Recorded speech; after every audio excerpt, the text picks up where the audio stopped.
Rules Committee to come to order, and good afternoon. Today, the Rules Committee will consider three bills. H.R. 1335, the Strengthening Fishing Communities and Increased Flexibility in Fisheries Management Act.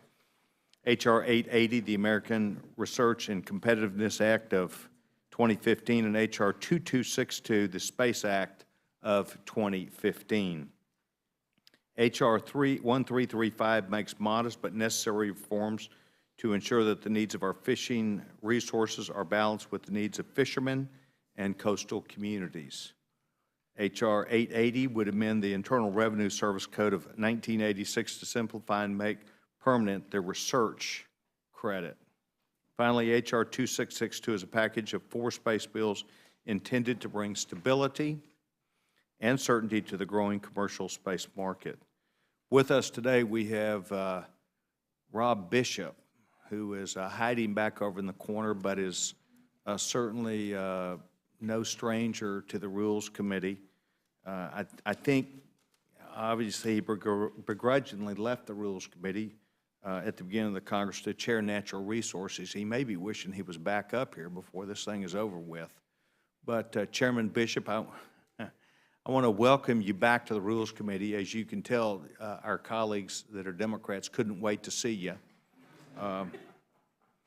But we missed you, so I would have the gentleman please come on up. We're also delighted to have the young chairman from Alaska, Don Young. Chairman Young, I'm going to have you come up. Mr. Huffman, obviously we're delighted that you're here with us also. We're going to get a third chair up here, and we're delighted. Look at that. Sarah's going to come right over there and get that right there. And Chairman Young will share his microphone with you, I think, maybe. So I recognize that what we're doing today is with a bit of spark to it. We're used to having some theater up here on a regular basis, but also good activity, and so I'm delighted that each of you are here today. Without objection, anything you have in writing will enter into the record. You and I both know that we count on both parties to come be present, to give your best ideas, but quite honestly, we also recognize your expertise that you bring to the table. Notwithstanding, Mr. Bishop, for years and years, did an awesome job up on the Rules Committee interpreting not only what was said from many of the issues that dealt with the West, but also the natural resources of this great nation. Chairman Young, you have for years been a star witness up here. We've counted on not just your testimony, but your insight about how to make the wilderness of this country and men and women who are part of tribes, along with the gentleman from Oklahoma, as a regular content of what we believe is a very important part of not just our nation, but as we move forward. And Mr. Huffman, I just think that you're coming up here and going to have way too much fun today. So I want to welcome you also. Mr. Chairman, we're delighted that you're here. And if you'll please make sure that microphone is turned on, the gentleman's recognized. Thank you, Mr. Chairman. First of all, I want to note that Mr. Cole is in my chair. Dude. One back. Only on some days here. And it's nice to be here again. Alcee is not here. Otherwise, I would have taken advantage of this, realizing we don't have time limits down here. I'm going to talk until I'm done. All right, I'll keep going. All right. Gentleman's recognized. Yeah, how many guesses? So anyway, thank you for, it's nice to be here with you again. We have 1335 before you. This is a bill that's had years of work. I'm asking for a structured rule, especially to make in order Mr. Young's en blanc manager's amendment, which is important. Even though it's about fishing, this is big stuff. It's not just modest amendments. These are major amendments we have. For just to throw numbers around, since we always do that, 2012, for example, the seafood industry sales were $141 billion, $59 billion in value added, 1.3 million jobs, $39 billion in income, and that's just from that area. For commercial fishermen, added $5 billion in revenue. 11 million recreational anglers that are out there. That's $24 billion a year for trips and gear, $58 billion in sales, and supports 381,000 jobs. So this is a big deal. What the bill does is provided flexibility for the regional fishery management councils. It insists on better science and data from the federal government for its stock assessments. It provides transparency to make sure that this is done in an open way so the public understand it. It's a darn good bill. You should really like it. I'm done. Good. Thank you very much. Very succinctly said. I'm shocked with the numbers, I guess. Yeah, it's a whole lot. And I ate half of this fish too, so it's really good. Mr. Chairman? Thank you, Mr. Chairman. Thanks for having us here and your kind words. I'll echo what the chairman of the full committee has said. This bill is probably the greatest success stories, or one of the greatest success stories in Congress as far as achieving the goal. 1976, we passed this law because the foreigners were taking our fish, and we developed a large industry now and manage the fisheries well. This bill, 1335, is a bill to add a few things to the original bill. After 2007, the last time this was marked up, we reauthorize it, and we believe these amendments we offered will work. We have some criticism from certain interest groups on the flexibility concept, but we've heard testimony from the councils where this flexibility is good. It does not weaken the saving of fish. It does not weaken in any way the original intent of the act. It just gives the councils better latitude to achieve the goals to have a sustained yield, and this is what this is all about. We are big consumers of fish in the United States, and I'd like to see that we have the ability to have that fish be wild fish and caught from the ocean, but we need to manage the oceans. This is about managing the fisheries in the oceans. So it is a good bill.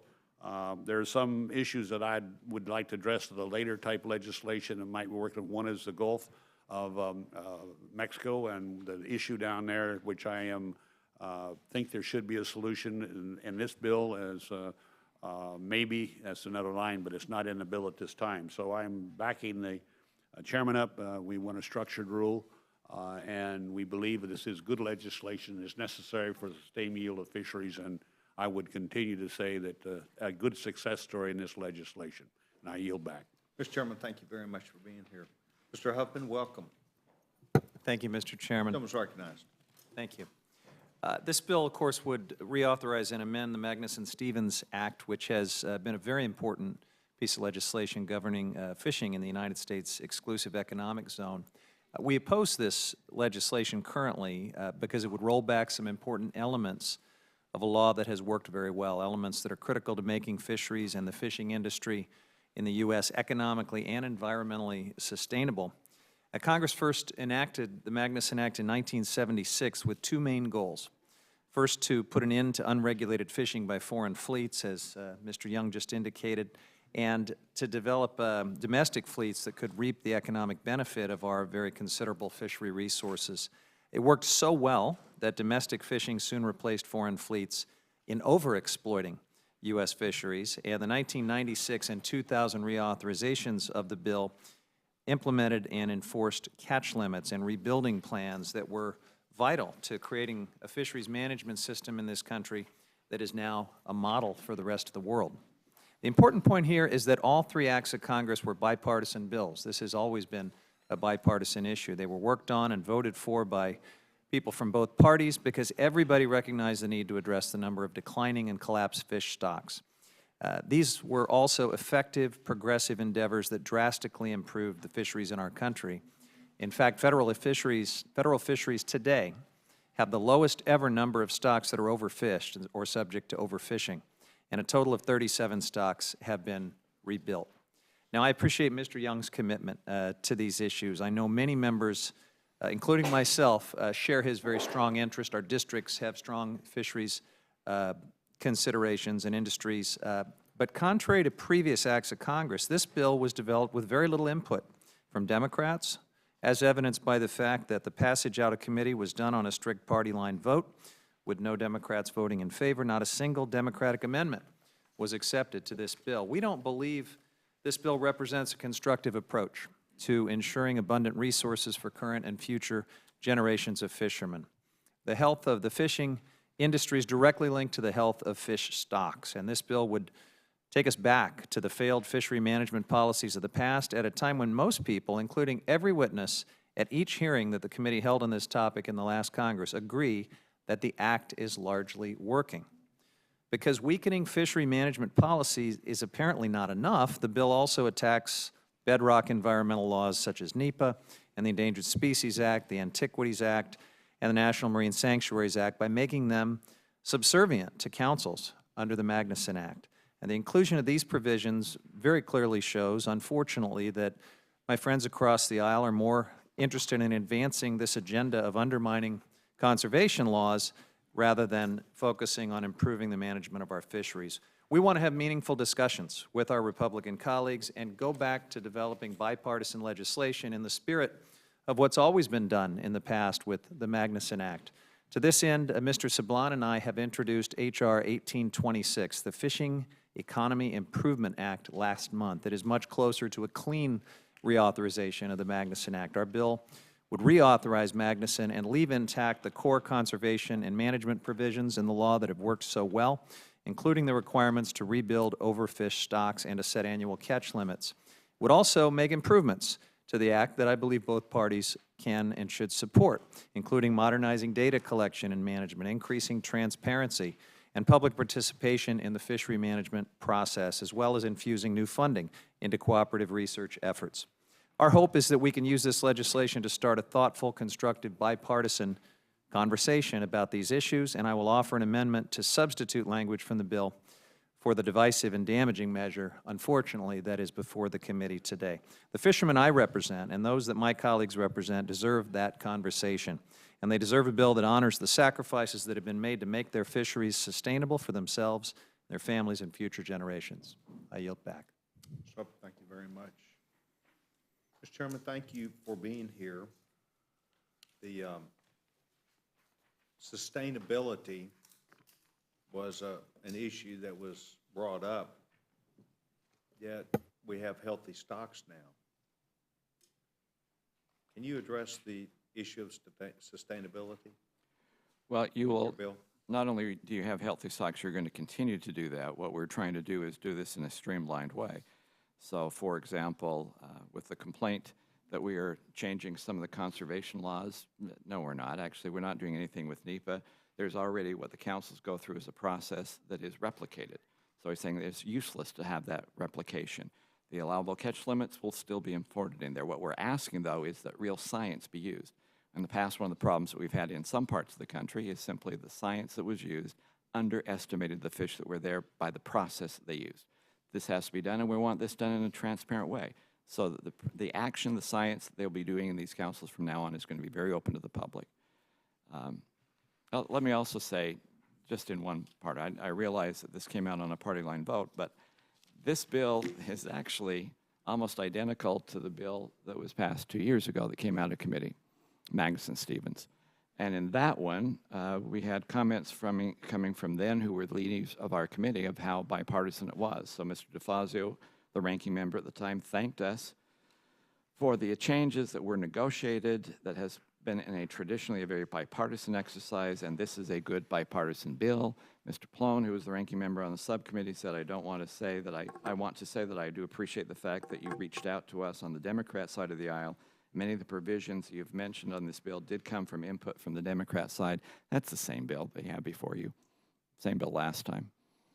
So we didn't spend a whole lot of time in rewriting what was already good and had a lot of good Democrat ideas. We just put it back in front of you. Appreciate it very much. Chairman Cole. I don't have any questions. I just want to welcome my friend back. I'm sorry I'm sitting in his chair, but Is it warm? available. And I do have one question. It was the hot seat for a long time. Still is some days. I do have one question which I would pose to all three of you. I know my friend, the chairman, very well, and take the description that you just gave us, that this is essentially a bill that was bipartisan previously. Now, obviously, there's clearly partisan concerns.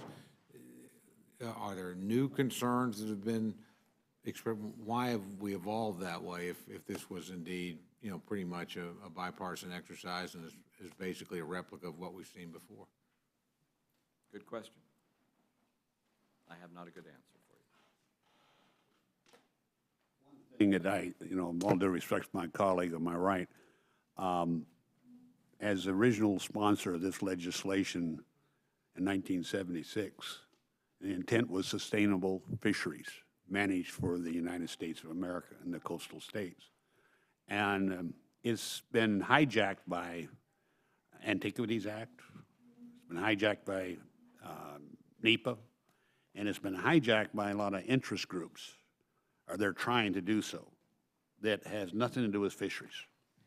If I thought for a moment that this bill, as we have written with the chairman and myself, would do damage to the fisheries, the sustainability in the communities, I wouldn't support it and I wouldn't introduce it.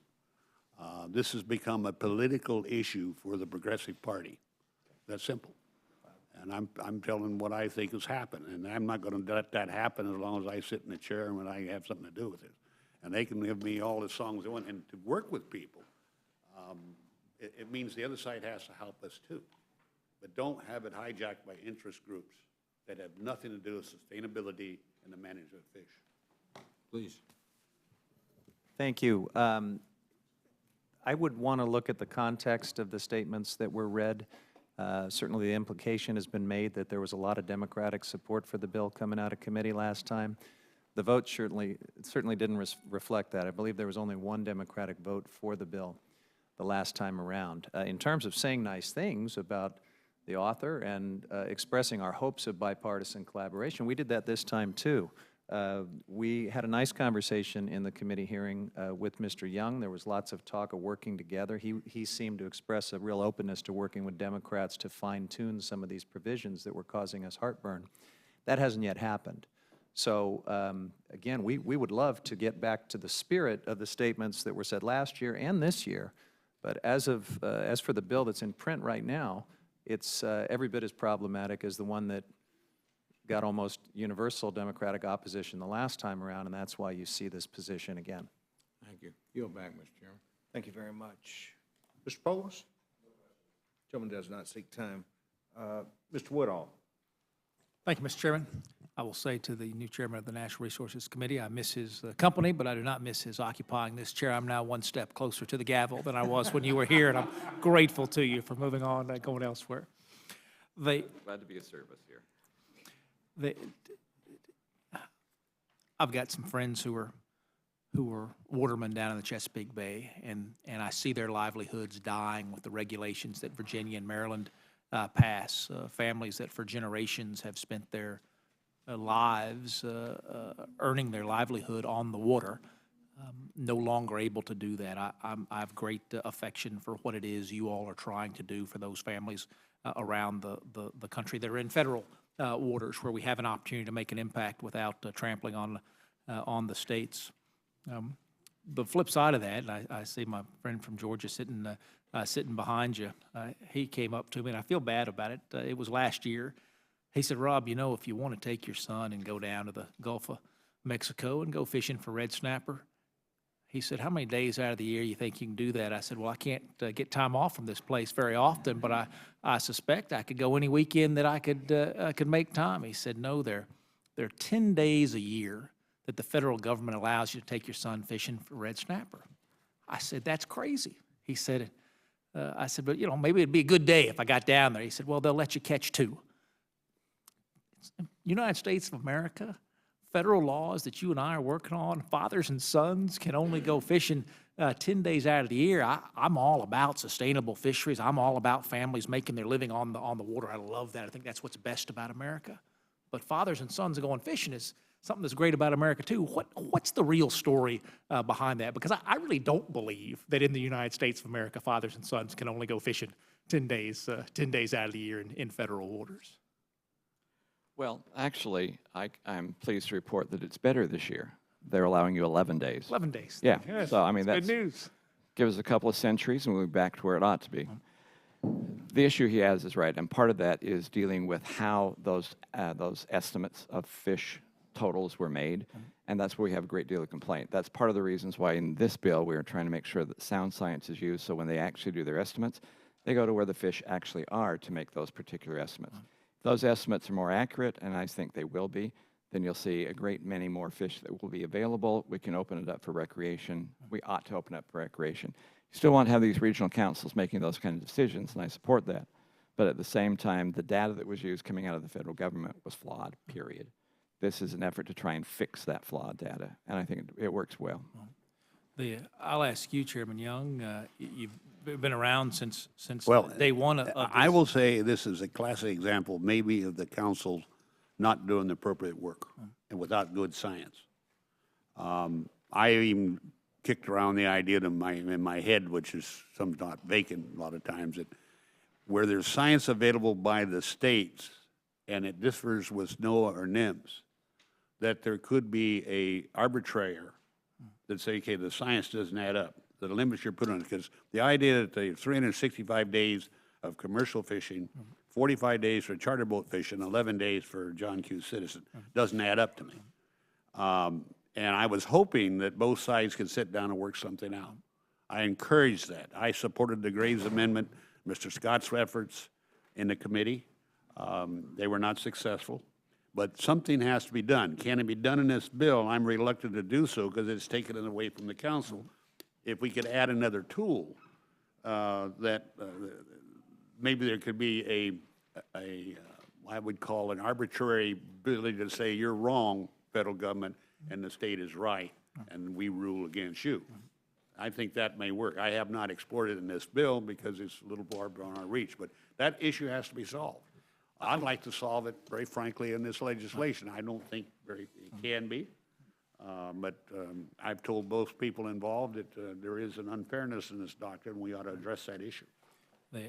I was 1976. I was still sitting in the rowboat with my dad fishing Zebco 33 on a farm pond. We weren't trying to support the family or put food on the table. We were just enjoying each other's company. But thinking about the goal of sustainable fisheries that you had in 1976, does recreational fishing, do fathers and sons going out, does that threaten the national fisheries system? Is there a threat of overfishing that needs to be controlled when it comes to me and my family, or is that just something that has evolved accidentally since 1976? No, what I'm suggesting, if I may, is that's why it's unjust. If there was a shortage of the species, or the species was declining, that'd be a different story. But in fact, they increased the commercial side of it. They increased the catch, the cap. Yet they did not increase other than 2 days? 1 day. 1 day. No, it was 9 days, I think. Now it's 11 days. And it does add up. But it goes back to the science. And we're based this quota system really on science I think is flawed. And that's the issue that we're trying to solve a problem here. I don't think it can be done in this bill. It might be able to. I mean, I'm willing to work to everybody who wants to try to solve this problem because it isn't a fair doctrine. Mr. Wood, if I Chairman could Bishop. add to that. I agree with everything he said. Once again, we're trying to go back to the science of this issue. This bill deals not just with one species in the Gulf, this deals with the entire country, and that's why the reauthorization of this is important. In this particular issue, this is a good vehicle. It's not the only vehicle we have to explore this issue. There is still something else out there. We may be coming back to you with another one that is very specific and targeted to this particular issue again. I do not want to see this particular bill held up in trying to make everything perfect because it's necessary. It's important to get the reauthorization for the entire country. But like I say, this is probably not the last time you're going to hear about this. There are some other options that we will explore, and we will probably be talking to you again. I wish when we get into these conversations, more folks would have a chance to spend time with families, as I know you all have, who make their living on the water, make their living off of the bounty that God has given the United States of America. It's not easy work. It's not a child's work. It's serious work, and it is passed down from father to son, from father to daughter, generation after generation. I can think of few things more tragic in terms of who we are as a people if folks who could support their families on the water a decade ago. We're no longer allowed to do that today, and I'm grateful for what you all are doing to preserve that. Mr. Huffman, I didn't mean to. Thank you, Mr. Woodall. I just wanted to speak to this idea of fathers and sons not having a chance to fish. And I wanted to point out that, in fact, they can fish any day of the year. Within state waters, most of those days they can fish for red snapper.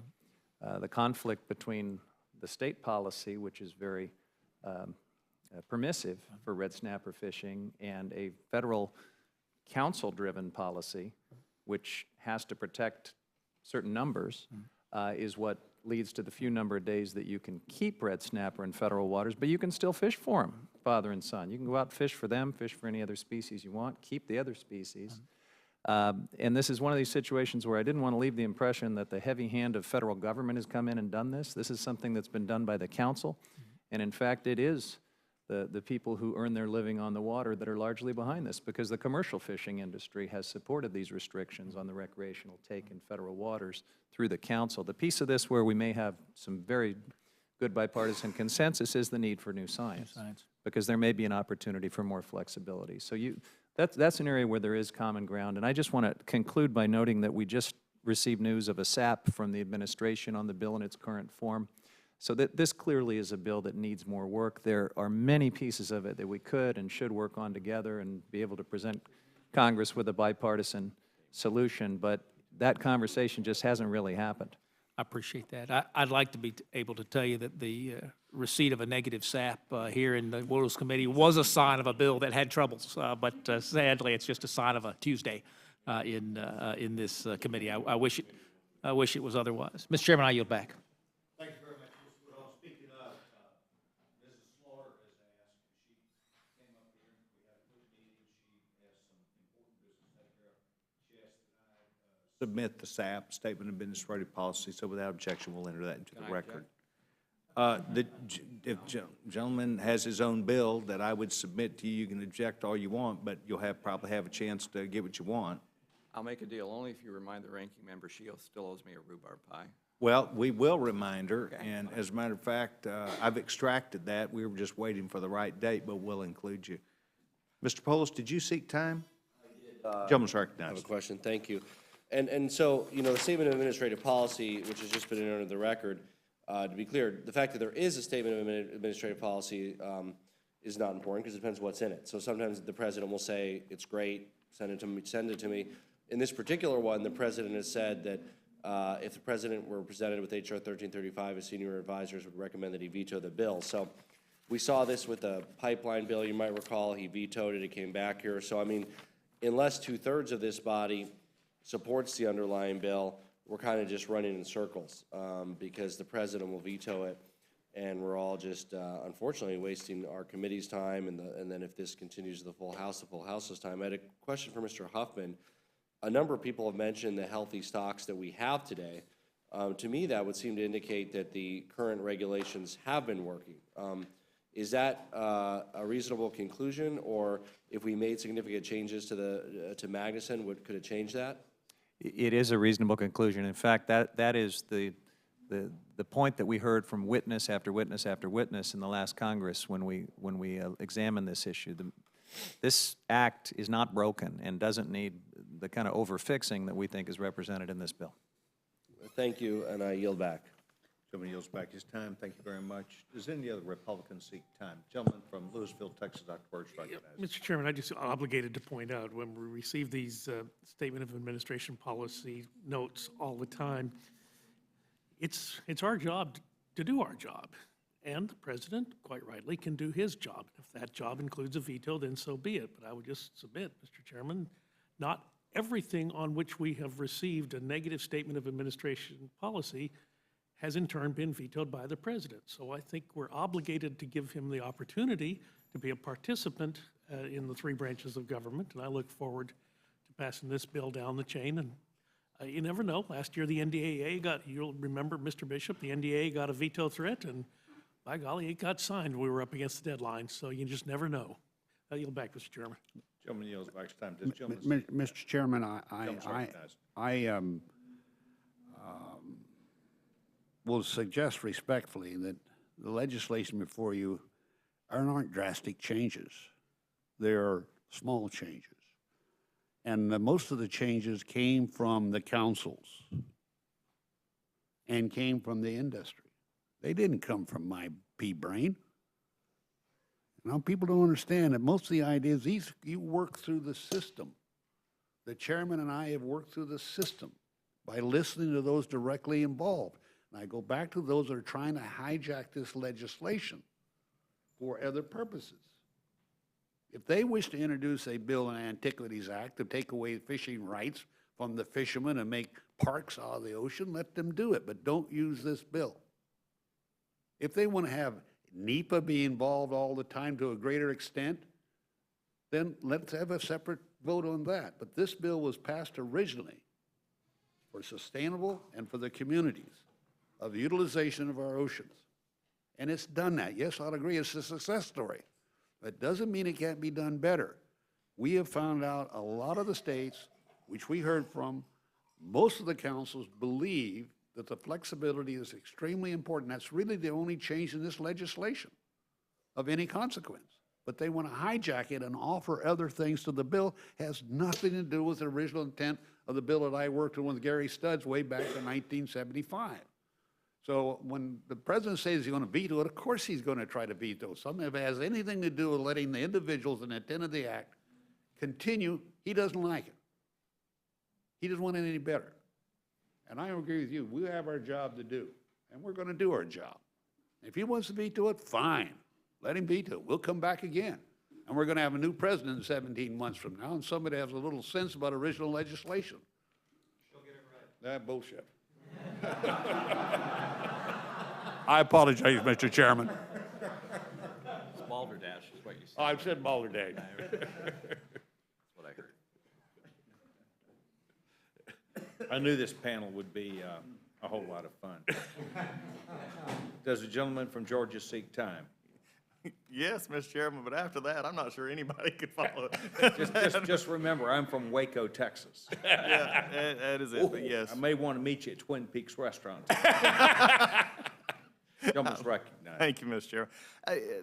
Look, there's a lot of issues around this, and I think my friend from Georgia and others have talked about this, especially and on this committee, we see everything. And I think this is the question, especially concerning the fishing, the snapper, the other issues, and my other friend from Georgia who's here. Ms. Young, you and we worked on some stuff for, and I know the chairman and I have, this issue of federal and states' rights, there's an issue, but you brought up an interesting point just a moment ago, and I would love if you don't mind repeating it.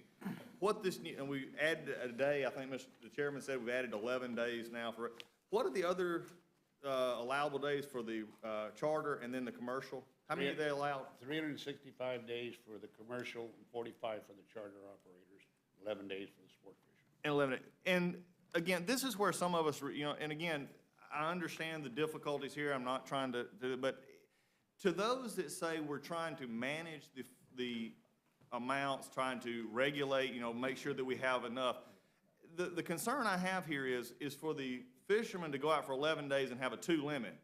And what was the limit, by the way, on the commercial fishermen? I have no idea. Okay. They have a cap. The cap, but it's far more than 2, correct? Oh, yes. Okay. And the 45 on the charter folks, do they have a limit as well? I think it's 2 per person. 2 per person per boat. Okay, and all right. I think that's the part, and look, there's a lot of issues, and I think the chairman has been working toward those, but I think it needs to be brought up, and I think that's why many of us are concerned in this situation, not to disrupt states, the industry, but really to bring in a federal government that on different issues, not just this one, where we're issuing, I just left a hearing in judiciary where we're discussing sue and settle legislation, where we're discussing sue and settle agreements where the EPA is where the defender from the litigation department of EPA was saying, well, we're only doing this looking back to find those who have been fined. And the reality is they're not doing that. They're looking proactive at this. They're taking the Endangered Species Act, they're taking others and proactively colluding, in my opinion, with outside groups to force a legislative agenda from an administrative agency, and that's just wrong.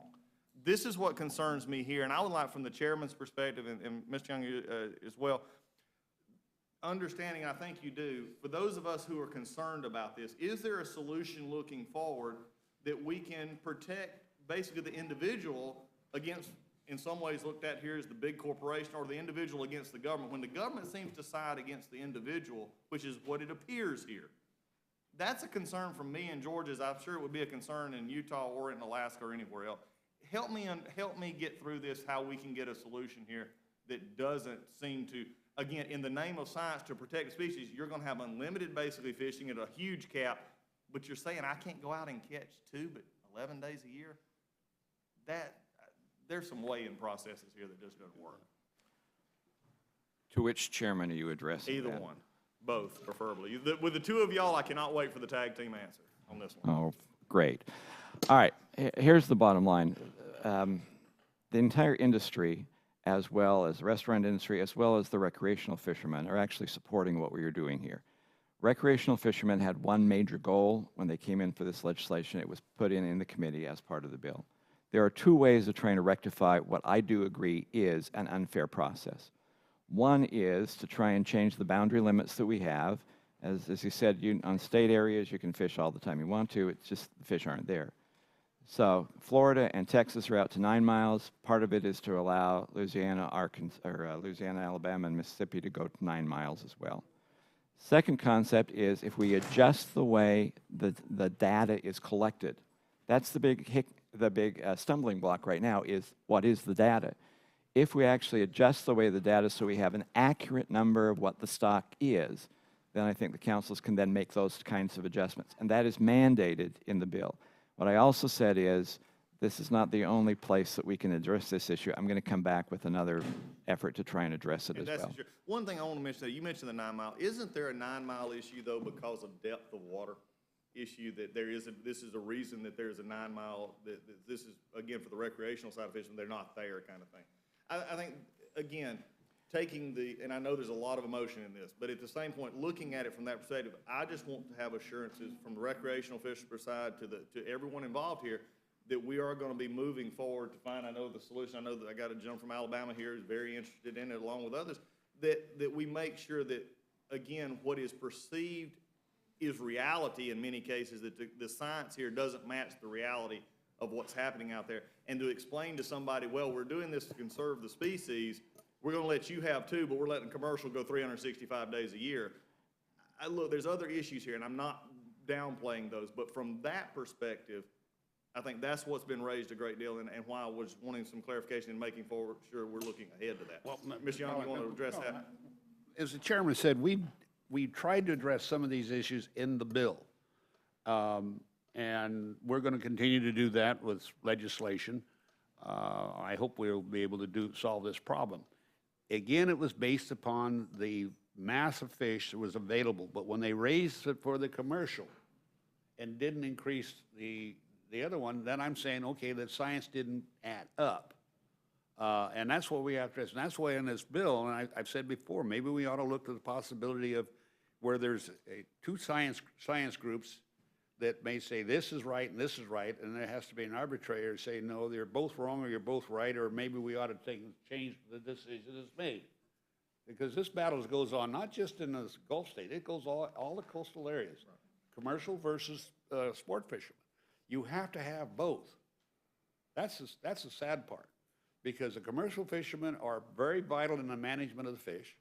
The recreational people have a right, as you said, and they also help manage the fish. But they're always at loggerheads instead of trying to work an issue out. And I'm saying that's not going to work. And I don't like to cut the baby up, but we eventually will have to do that if there isn't some type of agreement, either to the state or, like I said, a 2 scientific group have someone can say, you're wrong, federal government, and you're right, state. This is what it should go because the masses will support a heavier increase. Well, I appreciate it, and I think the biggest thing I'm just trying to get at here is what you just said, though. Every time you look at it from a protection of species issue, no matter what snapper, whether it be anywhere else, when you're saying I'm wanting to protect and control a species, in one sense, you're limiting an individual, but yet still giving much more latitude to the commercial. And I'm all for commercial fish. I eat fish. I mean, but that's a logic that is a hard leap to make.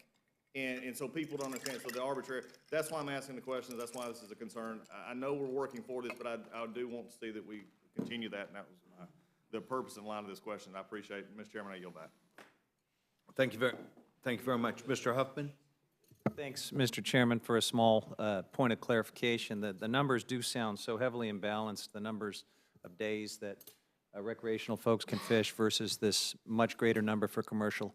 It's important to note that the council, which set these rules in place, not someone sitting in Washington, D.C., basically split up the volume of the fish available to catch at almost half and half between commercial and recreational. So the days are very mismatched, but the number of fish are close to half and half, and the number of fish that the recreational folks catch on their much smaller number of days is actually roughly equal to the number that the commercial folks catch on a much greater number of days. So there's a little more than meets the eye to this challenge, but again, it's set by a council at the regional level, and maybe the best thing we can do is get better science to see if we can have better rules, but also continue rebuilding these stocks so that there's more fish for everyone. That's what Democrats are trying to push for in the discussion on this bill.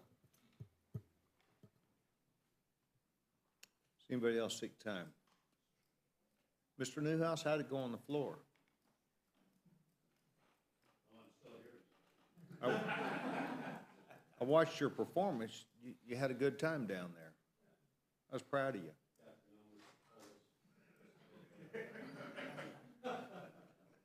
By the way, hint to self, he's the same up here as he is down there.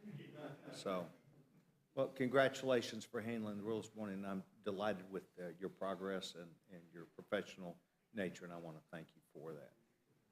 Gentlemen, thank you very much. We appreciate your time before the committee today, and I look forward to your return, all three of you. Mr. Bishop, we're still going to miss you. Thank you, sir.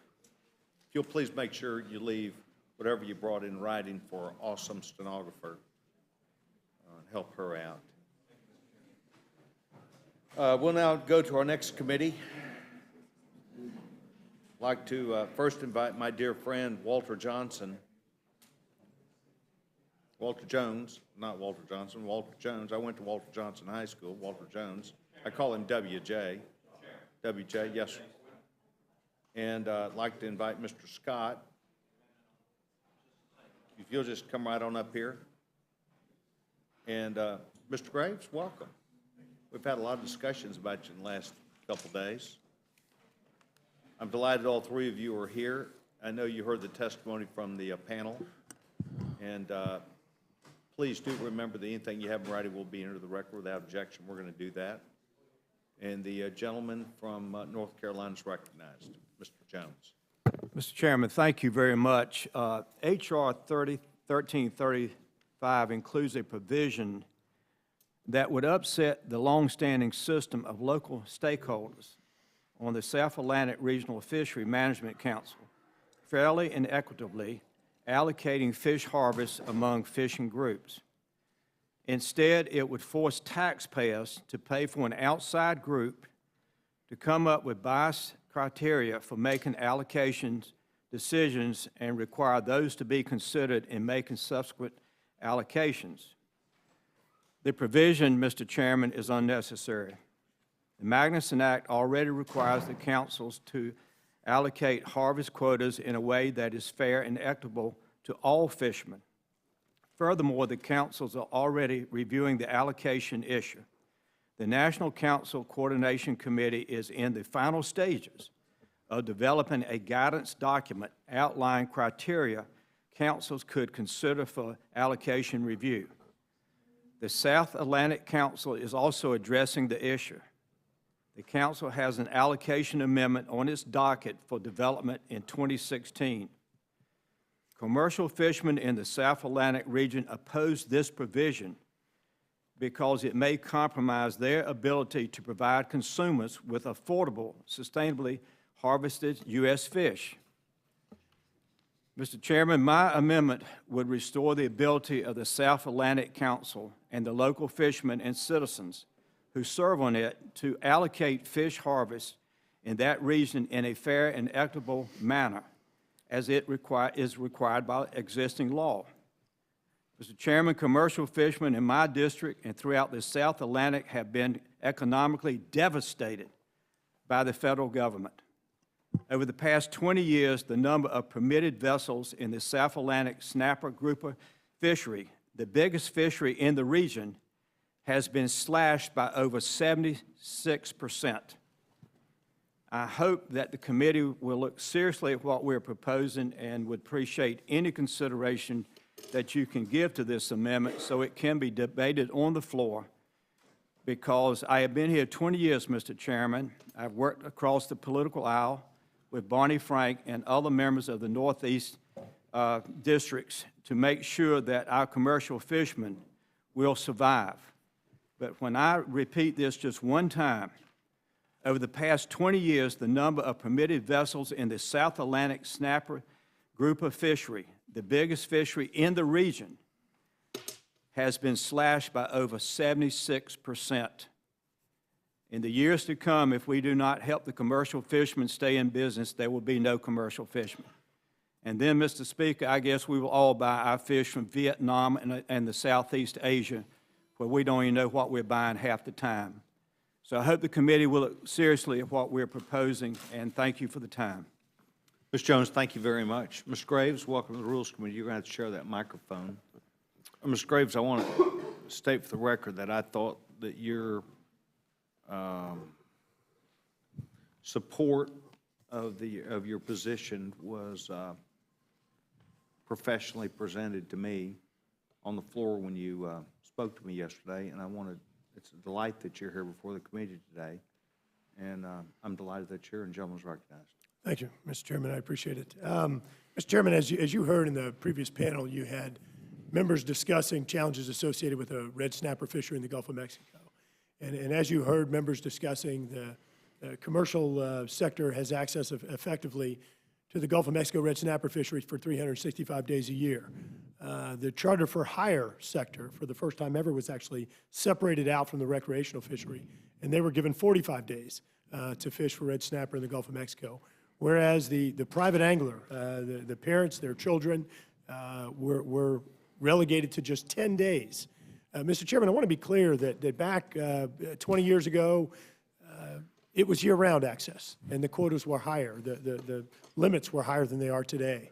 Back in in 2006, as I recall, it was approximately 190 days that you had access to the red snapper fishery, again, with higher limits than we're seeing today. The states have expressed extraordinary frustration over the federal government's management of the red snapper fishery and the insufficient science. The House Natural Resources Committee has held 2 hearings on this issue, where the clear takeaway, the crystal clear takeaway from those hearings, and I actually nerdy enough to sit down and watch the archives broadcast of those hearings, is that the science that the federal government is using to base their decisions upon is not complete science. It actually lacks the areas that are critical, or the key habitat for the red snapper fishery. And so what our amendment would do is it would actually change the management regime for the red snapper fishery in a manner that is comparable to the way that the striped bass fishery is managed on the East Coast, from North Carolina to Maine, where you have a state-based management regime. So number 1, it would approve science collection. Number 2, it would allow the 5 Gulf states, which, Mr. Chairman, just on March 13th, actually came together, the 5 Gulf states. Carter Smith from your state of Texas, Nick Wiley, I believe, Mr. Hastings from your state of Florida, Mr. Burgess, Carter Smith, obviously, as well, all came together, the 5 Gulf states. And as you well know, being from the state of Texas, the 5 Gulf states don't agree upon much.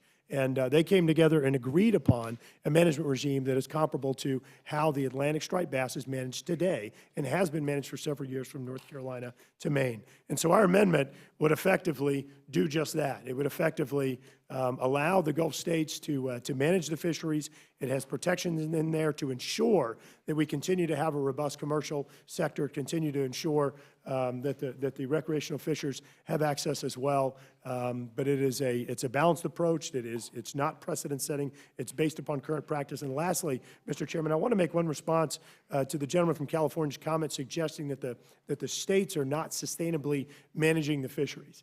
As you know, Mr. Chairman, I come from Louisiana. We have the top commercial fishing industry in the continental United States, second only to the state of Alaska, and that's based upon poundage, and they count their crab shells, and I don't think that's fair. So it is a critical part of our economy. It's a big part of our heritage, our tourism in South Louisiana. We certainly would not do anything that would cause overfishing or not to sustainably manage the fisheries. But proof to counter the gentleman from California's comments are in the fact that the change between 2014 and 2015, the access to the snapper fishery proposed by the federal government, by National Marine Fisheries Service, is that they went from 9 days in 2015, access for the recreational fishers to red snapper, to 10 days this year, or more than a 10% increase. Secondly, they took the charter for hire, which last year was 9 days, and raised it to 45 days.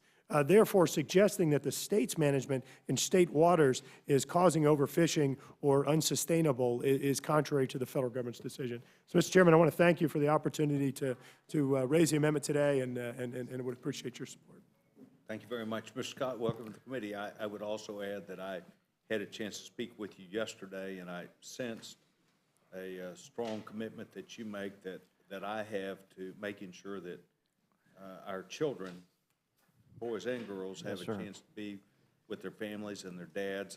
I learned a lot about what I learned about the outdoors from my dad and the opportunity to go out, and I know that that's a strong presence in your brain, and I'm delighted that you're here today and gentleman's recognized. Thank you, Mr. Chairman. And you know, we work hard to earn these pins, and I think all of us, regardless of which party we're in, see what we perceive to be injustices, and those things fuel our fire, if you will, and are the things that make us work that hard to try to correct those things. I'd first like to thank Mr. Bishop and Mr. Young for attempting to work through this. They have been very helpful. I am not opposed to their piece of legislation. But I'm a dad. My son's name's Wells. I have pictures of him right here when he was in a car seat. He's about to be 16 now. Because of what has been done in the Gulf of Mexico, they've reduced the number of days. In 2007, it was 194 until the current segment that we have now. I have not, simply because it hasn't worked in my schedule, been allowed to take my kid fishing, literally, for red snapper. I asked a friend of mine the other day to please, when he went this year, to take my kid because of what the federal government has done in absolutely eliminating our right to fish for red snapper in the Gulf of Mexico. And I want to make it clear, Mr. Sessions, to people who are watching, we don't get to pick the 10 days. They pick the 10 days, and if it doesn't match your schedule, you're just out of luck. And so the idea that the commercial fishermen can fish year-round, I support that industry. They are my friends. I have commercial fishermen that I fish with on a recreational basis, and I don't want to do anything at all to hurt or to take away from those guys. But what has happened here is the American citizen, the man and the woman and the kid who just want to go out there and catch a red snapper or two, have had their rights to fish in public waters for a public fish taken away from them. We've asked for, and what Mr. Garrett has worked on and the states have worked on, the state's right to set the recreational seasons, the bag limits and other things. Now, some people say, well, the states won't do it right. I would respectfully submit that as somebody who has hunted and fished around the country, when I apply for an elk tag or a deer tag in Colorado, if they've had a disease or if they've had a harsh winter, I expect that the Colorado Department is going to reduce the number of tags that they hand out. Same thing with Wyoming or Kansas or any other state that you may hunt in. The states do the same thing. The bag limit for trout in Florida is not the same on the Atlantic coast as it is in the Gulf. That's because the states know the science better and they understand the fishery better of their particular state and their particular area than the federal government. And what works for one doesn't necessarily work for all. A couple of things were said about poundages. There are two key things where, and I think the gentleman from California probably, if you weren't from the Gulf area, you wouldn't know this in most cases. So the other thing that the council did is they applied a 20% buffer to the recreational anglers. So they took 20% of our season from us just arbitrarily. They just said, we're gonna give you X numbers of pounds, but we're gonna reduce it by 20% just because we think that's what we should do. So they took 20% there. The other thing is they allow the commercial fishermen to weigh their fish with a gutted weight, where we as recreational fishermen have to weigh ours with a whole weight, and that's about another 15% difference. So it's not pound to pound, and that's one of the things that if we straightened out, the removal of that buffer and the ability for us to count our fish in a gutted weight instead of a whole weight would make a big difference. But the, you know, I'll finish with this, Mr. Chairman. This is my Florida fishing license. There are approximately 300 people with commercial licenses in the to fish for red snapper in the Gulf of Mexico. They don't pay a whole lot more for theirs than I do for mine. The recreational fisherman is worth more to the economy than, with regard to red snapper, than the commercial guy catching red snapper. Now again, there's plenty for everybody, and in fact, the excuse to cut us to 10 days, one of the excuses is that there's so many more fish and the fish are so much bigger now that the recreational guy is just catching his limit faster. Now, you know, that just doesn't make any sense at all. We were promised as rec guys when the species recovered that we would have our season back, and that's what we're asking for. Thank you very much. Just a little bit of advice, Mr. Graves. I would probably not take on Chairman Young on the impounding issue. It'd just be a little bit of advice, just one member to another, unless you're get up pretty early and stay up pretty late. Thank you for the counsel, sir. He plays only to win.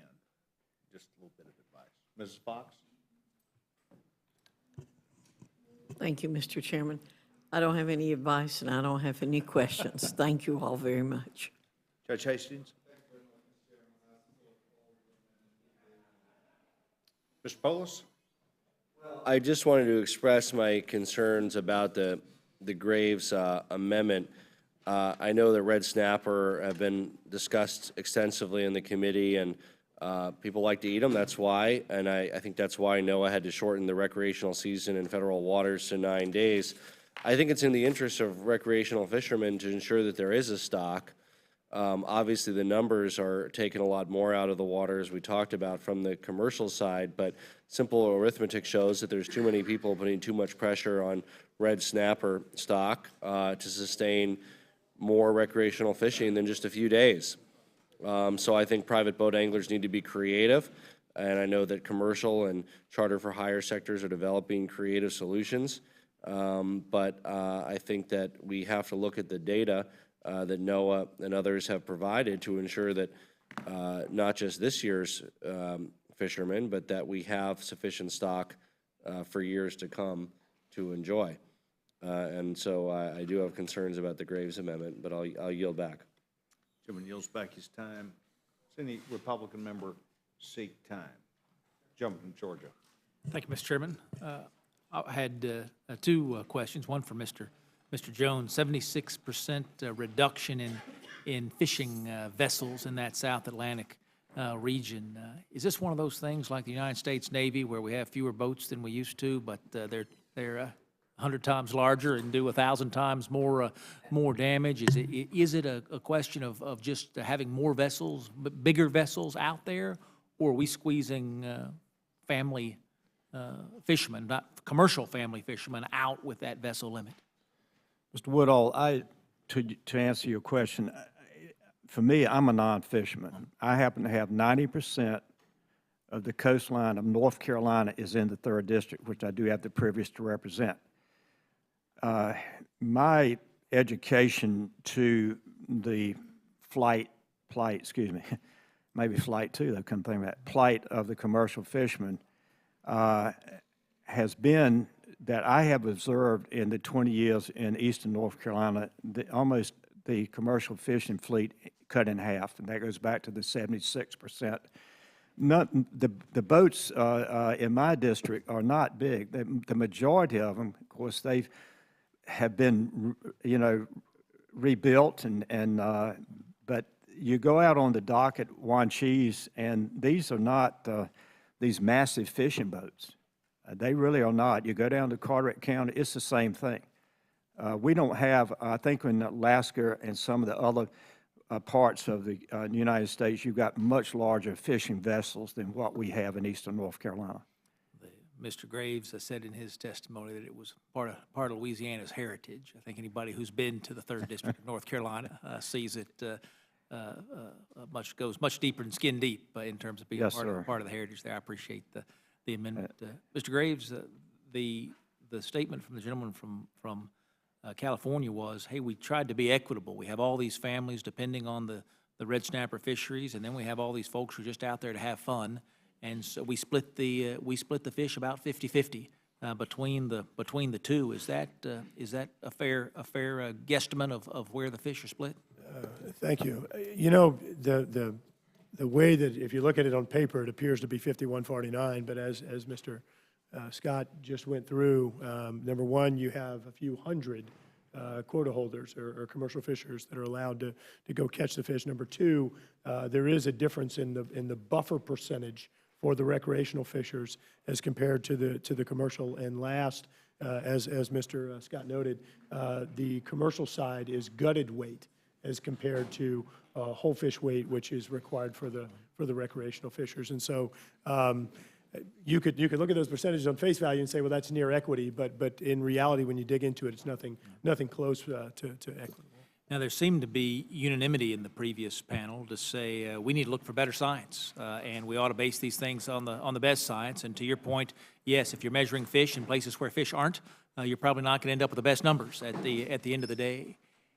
You've had a lot of productive discussions with the committee. Do you see a pathway to get to that better science? And if we had that better science, would it speak to the problem that you and Mr. Scott are here talking about? You know, this all does come down to science, and to address Mr. Polis's concerns as well. You know, I want to be clear that we absolutely are not in any way seeking to overfish the species. We want to ensure that the management decisions are based upon the best science. And as was disclosed in various committee hearings, the science is not sufficient. It left out huge gaps, and again, gaps in some of the most critical areas in regard to the habitat where these fish reside, for lack of a better term. And you know, Mr. Woodall, I think it's important to note that the American Sport Fishing Association, the Billfish Foundation, International Fish and Game Association, Congressional Sportsmen's Foundation, CCA, Guy Harvey Ocean Foundation, Center for Coastal Conservation, and National Marine Manufacturers Association are all backing this, and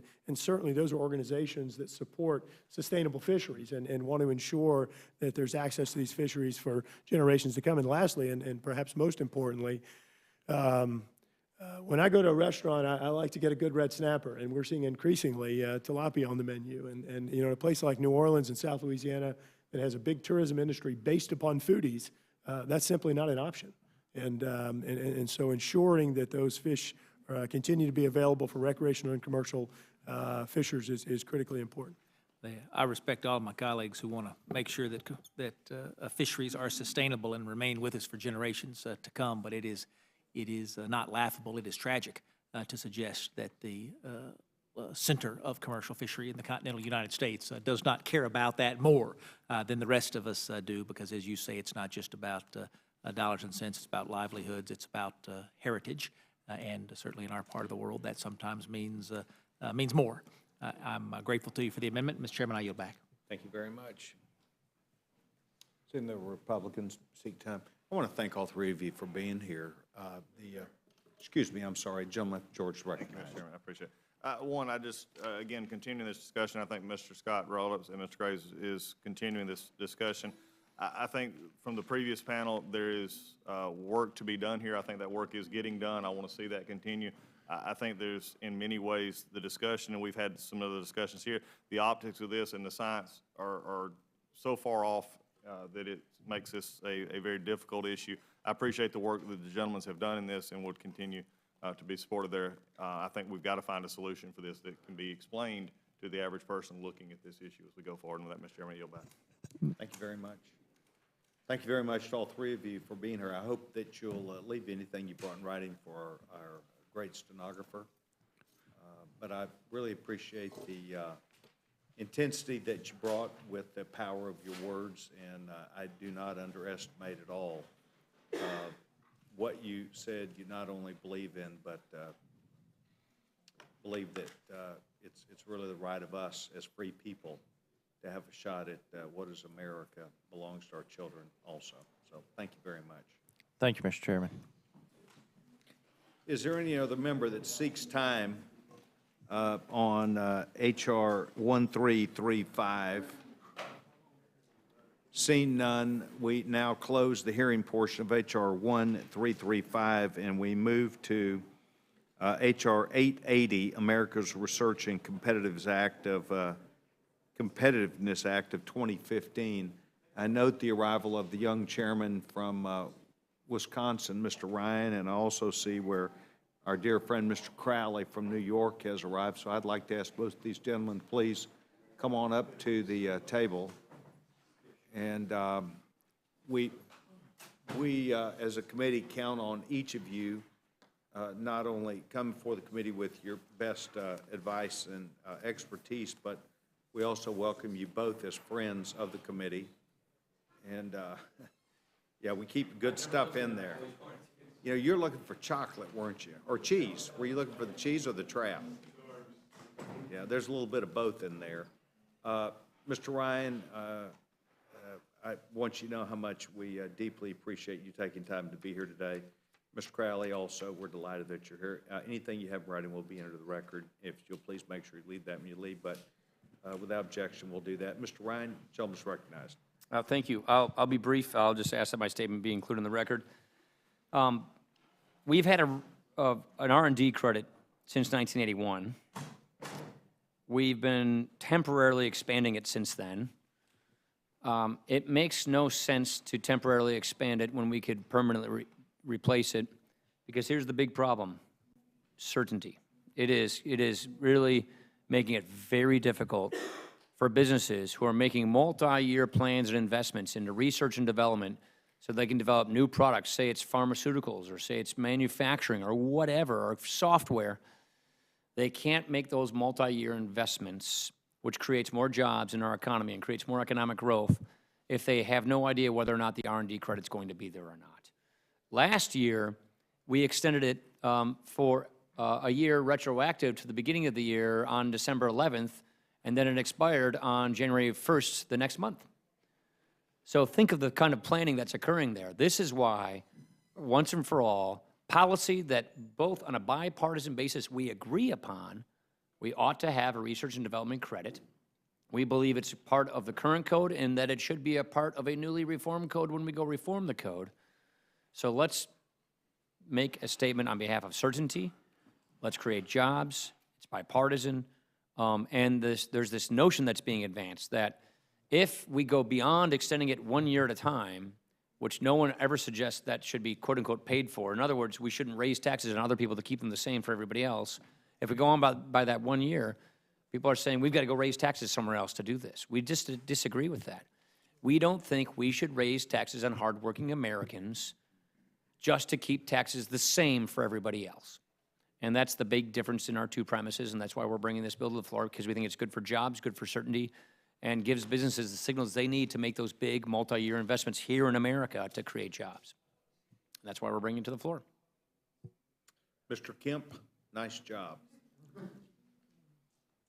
Delighted that you were here, Paul. Mr. Crowley? Thank you, Mr. Chairman, and thanks to the members as well, and to be with the chair of the committee and my friend, Mr. Ryan, who I respect, and we work well together. But we disagree when it comes to this particular issue. I'd like to urge the committee to have an open rule on this bill, but I think we all know that that won't happen. I think we also know this is probably not going to play out today, but I'm here to do my part to express our concerns about how we're going to move forward.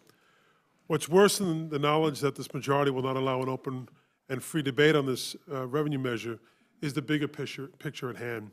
The majority is once again pushing the failed policy of voting on select tax earmark bills that blow up the deficit and hurt the economy, as well as stifle job creation, strangle the life out of any chance of enacting real tax reform, something that I think Democrats and Republicans agree needs to happen.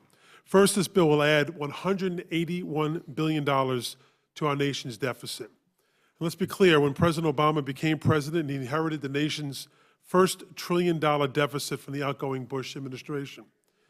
And I understand it's not the first time a Bush administration has left an economic mess to be cleaned up successfully by his Democratic successor, but that is frustrating. President Obama cut the annual deficit by 70%, all while the majority tried to block him at every step of the way. The irony is, by the end of this week, congressional Republicans will have passed over $586 billion in tax cuts, with every cent being tacked onto the nation's credit card, but will turn around and blame the president once they're enacted for the increase in that deficit. Even more galling, it appears that the only amendment this committee will adopt will be one to create a fiction that the staggering costs of this bill not only violate House rules Democrats enacted to mandate offsetting new spending or tax cuts. You can pretend that these tax cuts won't cost the Treasury any money, but they will, and the Bush trillion deficits, provided that tax cuts do not, prove that tax cuts do not pay for themselves. How can any Republican claim they are a party of fiscal responsibility? Second, this approach to tax policy, passing individual earmarked tax bills, will hurt our economy. We all know that the Senate will not pass this bill or other earmarked tax expenditures coming out of the House. And we know it will not become law, as it is under a veto threat by the president already. But here is what we do know. In December, this Congress will enact a one-year retroactive tax patch to extend a number of important tax breaks for another year, just like we did last year. Let's be clear, some tax cuts can push the economy forward, and we need certainty in our tax code. I agree with Mr. Ryan on that point, for businesses and individuals to plan and invest for the future. But these earmarked tax bills do not encourage investment and job creation, but actually hurt the economy by causing greater economic uncertainty. Specifically, how can small businesses like a mom-and-pop restaurant in Queens or anywhere in this great country benefit from writing off investments of goods and equipment if the tax benefit is only in existence for 2 to 3 weeks in a taxable year at the end of the year during the holiday season, as it was in 2014? These guys don't have tax attorneys on their speed dial. They're the little guys who are the backbone of our economy. All year, they've gone without making those upgrades, so they lose out, as does small construction firm that would have done the work for them, but now isn't going to do that, as does the vendor who would have sold the goods to them, but now isn't. But we know this bill won't become law, so why are we letting our constituents hang in the wind to score political points? Third, my Republican colleagues will argue that we extend this tax expenditure annually, so why not make it permanent? Using that argument, we should be moving forward then with a long-term 6-year highway infrastructure bill. We extend that annually. Actually, we extend it more than annually. In fact, the Congress is extending the nation's infrastructure bill for 2 months today. Just 2 months. Not permanently. Not even 6 years. The Republican leadership of the House, the Congress, governs the country not looking out for the best interests of the long term, but from crisis to crisis, with the next crisis coming in 60 days, with the potential shutdown of the nation's highway and mass transit funding program. For half the cost of this corporate tax break, we could fund the nation's highway, bridge, transit projects for 6 years, create hundreds of thousands of jobs, update our aging infrastructure, and help relieve the traffic and wait times for commuters in every state in our country. So why don't we pass a long-term infrastructure jobs bill that we know will create jobs, and will do so at half the cost of this bill, all the while knowing we will continue to extend it? Finally, this approach to tax policy is killing any real chance to enact real meaningful reform in tax this year. Democrats support the goal of tax reform because the current laws, and I think my Republican colleagues would agree, are overly complicated, they're inefficient, they're unfair, and more importantly, they don't promote growth here in the United States. But again, this bill is not promoting tax reform, it's stifling it. As I said earlier, we will all be back here in December pushing a one-year retroactive tax package, just like we did last December. So I understand you may not like what I've had to say today, and so I would suggest you put up an open rule and allow us to advance a long-term highway bill or real tax reform or any other jobs bill that will put more people back to work in our nation. A jobs bill will be a welcome change from what we've seen so far in this Congress. And with that, Mr. Chairman, I'll yield it back to you or Mr. Ryan. Thank you very much. Yes, I do disagree with you. Mr. Ryan, I spent a good bit of my working life in high tech. I used to be at an organization that was called Bell Communications Research, which happened after Bell Labs. It was at divestiture. And R&D is what we're talking about. Is that correct? Correct. Research and development. So this R&D tax credit means that they're able to, a company, where they do research and development, in other words, preparing for the future, their products, new things, science, basic science, that would not be able to be written off as a business deduction. that's right. Is that what we're talking about? That is what we're talking about. I guess I'd say I agree with some of what he said because I think he was making our point, which is it's not good policy to wait till December 11 to do it retroactively for a year, only to discontinue it, in a few weeks. That's precisely what we want to avoid having happen again. That's why we're bringing this bill to the floor. The score he mentioned, I don't believe that score. You know why I don't believe that score? Let's just say this doesn't happen in law. We'll just extend it for 1 year at a time. And we'll do that 10 times in the next 10 years. And that will be keeping taxes where they are. And you won't see a cent of that $180 billion. What that score means, it's just a paper score. It says, assume this goes away, that we don't have the research and development tax credit, then we reinstate the research and development tax credit for the next 10 years. That's going to that's going to cost this amount of money. That's a fiction. It's here. It's in law. It's been here since 1981. Nobody is proposing to repeal it. Nobody is proposing on an annual basis to raise taxes on somebody else to keep it where it is. So let's just be honest with ourselves, and let's try to give our economy a little more certainty so that businesses can invest and hire people and we can get more jobs. That's what we're trying to do. And by the way, I think we'll get this in law this year. I don't know exactly if it's going to be on its own, but probably part of a bigger package. It got so close to getting into law last year. The then Senate Majority Leader, Senator Reid, along with my predecessor, Congressman Camp, had an agreement on this provision to make it permanent, but for the intervention of the president, who seems to be sounding a little bit different on this issue these days, but for his intervention around December 11th, this would have been made law last year permanent. So I believe we're going to make this permanent. Well, I have a belief, by the way, I've just been handed statement of administrative policy. We need to make sure. I haven't read it, but I know what it says. It makes it seem like what they're for would be improving jobs and job markets and helping business and doing that, but they would veto the bill. That's the bottom line. They would not be for it. So it's amazing how, you say you're for something, but you never get there.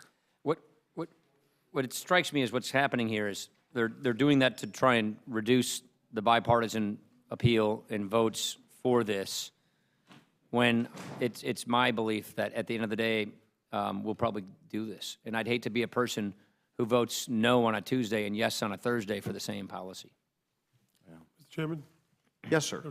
I do understand that my friend Mr. Ryan would have qualms about that number and maybe not believe the number. But the number is the number. There's going to be less tax revenue coming to the federal government by making it permanent. And I'm not suggesting that this is not necessarily in the overall overhaul of tax code. Maybe something that we might address. Gentleman yield? Yes. If we're going to make it permanent, but do it at the end of the year, and we're going to do that, and theoretically you're for it, or are you against it? Are you saying do what permanent at the end of the year? We have extended this every... Not permanently. No.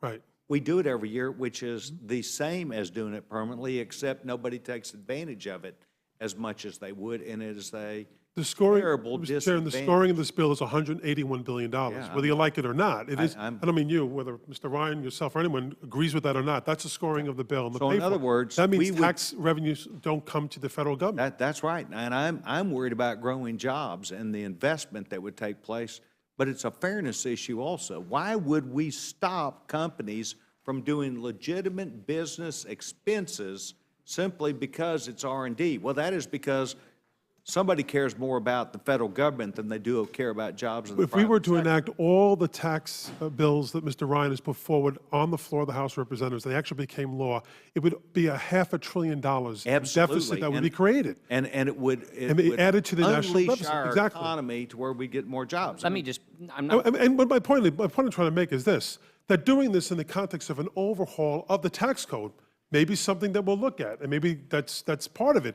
But we have wasted so much time on bills that are going nowhere. Not in the Senate, certainly. The president has issued a SAP. You just received it. I haven't read it, but I'm sure that it says he's going to veto this bill as well. would. This will not become law. I think what we should focus on is real tax reform. Let's get to the business of that in our committee. yeah, let me get, not to pick a fight in the banter, but this is an interesting conversation. A couple of things. I wouldn't say it's not going nowhere. I think it's important to send the signals to the economy. This is our intention, so that people can start to get a little bit of confidence on what we're planning, so people can start having a little more confidence in the decision-making that they're going to make in the private sector. That's point one. Point two, there's a weird baseline issue here, and I know this gets a little esoteric, but if we were here talking about a spending bill, if we were talking about a spending program that's authorization ends, that doesn't go away. That is in the baseline. It's permanent. So the highway issue, the highway spending is considered going on. And the reason we have this shortfall is because revenues aren't meeting the spending, because the spending, even though the highway bill expires in a couple of weeks, the spending is assumed to continue in the baseline. It doesn't work that way with taxes. If the tax policy is sunset in the authorization, like this is, then the baseline takes it away. And to reinstate it, meaning keep it where it is, that's $180 billion. It doesn't work like that on spending. So I'm saying there's a discrimination against tax policy in the baseline already, which basically says permanent spending, great, even though if that's not what the law does. And taxes, no. It's got to be, if it's temporary in law, then it's temporary in the baseline, and you got to go raise taxes on some other hardworking American just to keep them the same for everyone else. So I would say there's a discriminatory treatment in the baseline, but more to the point, I do believe that we will get this permanent, because I do believe that people on a bipartisan basis see that this is ridiculous. And I do believe that we will get the kinds of conversations going to get tax reform. And we believe by doing this, this helps step us in the right direction. You know, what I remember. One more point I guess I'd make. I started to cut you off. Yes, sir. It would strike me as a more consistent position from the other side, but for the fact that on temporary tax policy, like the stimulus tax credits, they're asking for those to be made permanent without being offset. So, you know, I think there's an inconsistent standard being applied here by the other side. I remember back in 1997 or so, when we were told it would, oh my gosh, if we did these tax cuts, it would cost $6 billion to cut capital gains taxes. Oh my gosh, the government has to have the $6 or $9 billion. Republicans didn't give two flips about what they thought. We cut capital gains, and $550 billion came into the economy.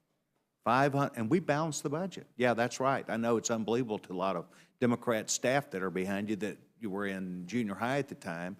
$550 billion came into. I think I was in grammar school at the time. Into the treasury. That's fine. Mr. Chairman, I think I was in grammar school at the time. I wish you'd learned this in school. You need to go to a real college where they teach you this economics. Ooh. And I would just tell you, because you need to learn City this. University, New York. You need to learn this because they said it was going to it was going to suffer $9 billion, and 550 plus came into Uncle Sam. And the vaster majority of the cut went to the free enterprise system. And we made jobs, I mean, we took off. And then President Clinton said, man, look at the great job I did. That's a fact. Mr. Chairman, Mr. Chairman? Why don't we keep it? Yes, sir. Well, let me to make a point. You talk about consistency and the need for consistency and assurance to the industry and the R&D industry. What about the assurance to the states and local governments who have to maintain their roads, tunnels, and bridges? We don't give any assurance to them. We give them a 2-month extender. Well- No 6-year, no 5-year, no 10-year bill for our highway trust fund bill. Well, let me But just. this all of a sudden becomes the big issue, has to be addressed right now. We have a crisis on our hand, bridges that are falling down in this country, and no urgency to pass a 6-year bill with foresight and with assurance and consistency on the highway trust fund bill. Well- That's inconsistent, if you ask me. Well, the gentleman's asking the question. I will tell you that I believe Mr. Schuster began the development of discussions of the underpinning to get this done, and I believe everybody was at the table, and he was the only one left to discuss it with ideas. So I just want you to know that he's counting on a lot of things, including Republicans and Democrats, including this administration, to come up with the good ideas to make it work. He cannot do it by himself, and I think that we all have to stay after it. If we made this permanent, we might get some more money. Mrs. Fox, do you seek time? Does not seek time. Judge Hastings? Very briefly, Mr. Chairman. Gentleman's recognized. I do ask unanimous consent that the statement of the administration be made a part of the record. Without objection, SAP will be included. And thank you all, Mr. Chairman. I guess I pose my question to Mr. Ryan. Since other provisions have expired, and of course, many of us have a continuing concern for them, the work opportunity tax credit, the new markets tax credit, renewable energy, as well as something that I think has helped our economy and a lot of people, the earned income tax credit, the child tax credit, and the American Opportunity Tax Credit. Since you've been on, not you, Mr. Ryan, but the majority has been on a march toward piecemeal dealing with expired tax provisions, and I think it's something in the neighborhood of 50-odd tax provisions that are out there that are expiring. What's going to happen to those that are left on the sidelines at the time? Yeah, it's a good question. LCO, what I would say is it's our intention to deal with these earlier in the year rather than later. We don't want to have what he was saying, a December 11, issue. So we want to get to those as quickly as we can. We see different categories of these issues. These are the ones that we think ought to be made permanent, that were never put in place meant to be with the intention of being temporary. Many of the ones you mentioned, well, first of all, some of those don't expire. EITC doesn't expire, child tax credit doesn't expire. Some of those were always meant to be temporary. They were meant to to get an industry up and going, be a temporary stimulus or be a temporary thing for an industry. So they weren't ever designed to be permanent in the first place, because sometimes when a tax credit is created, it's just to instigate economic activity so that an industry can occur, mature, and then go on its own. So we don't want to confuse some of the ones that are meant to be temporary with the ones that are permanent. That's why we're passing the permanent ones right now, which were always sort of intended to be permanent. But I anticipate, whether it's through our tax negotiations with the administration, which is part of the highway financing solution that's ongoing but can't get done by the end of the month, that we'll have an extender package there. If that doesn't work, meaning if we don't have a tax reform package that is part of the highway solution, then we're going to have to go to another alternative financing for the highways, and then we'll go to negotiating a tax extender package. And my goal is to do that earlier in the year rather than later. All right, I would also, I guess it's semantics, but when we talk about fiscal responsibility, and you add 181 million or 180 million or more to the deficit, I don't perceive that as being fiscally responsible.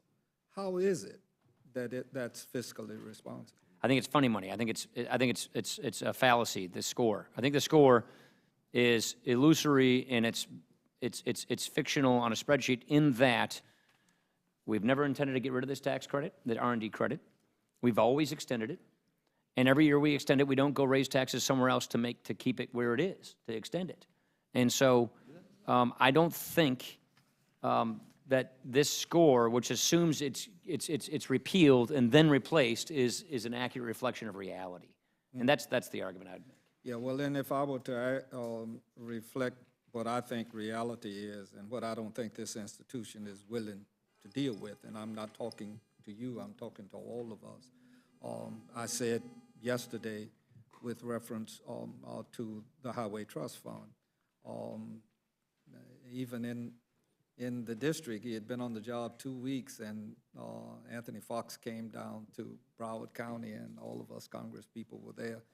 And I had the audacity to mention a gasoline tax, and all of them started hiding under the table and everything, you know. But we just have to face the tax issue, and if we do it together, and people understand it and it's fair, then I think that there is where we need to go rather than the continuing approach that we are utilizing now. But I thank you for your answers, and Mr. Chairman, I yield back.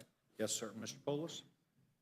You know, Mr. Ryan, it seems like deja vu all over again, but it seems like, again, that this is another step away from tax reform. We're here passing or bringing to the floor a unpaid for tax exemption, something that theoretically could be talked about as part of reducing rates, and we're permanently putting it on the books.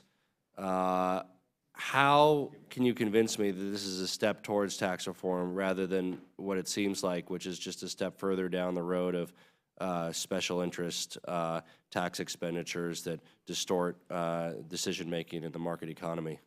I think there are tax expenditures like that you just described. I don't think this is one of those.